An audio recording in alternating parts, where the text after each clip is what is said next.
президента и правительства Украины. Донбасс за стабильность, закон и порядок. Нас заставили выйти сюда. Нас заставили выйти сюда боль и тревога за себя, за будущее нашей страны и наших детей.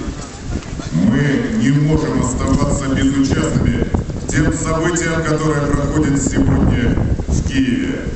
Событиям, на которых решается судьба нашей страны.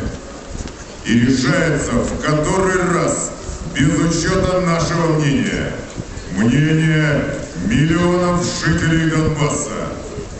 Вновь над Украиной нависла тень очередного Майдана.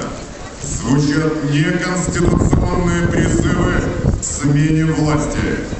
Оппозиция призывает людей к революции. Что такое революция? Мы с вами прекрасно знаем из истории. Это кровь, голод и нищета. Хотим ли мы этого? Я не слышу. Хотим ли мы революции в Украине? Хотим ли мы революции в Украине? Спасибо. Позвольте мне пригласить к микрофону руководителя Ассоциации местного самоуправления Донецкой области.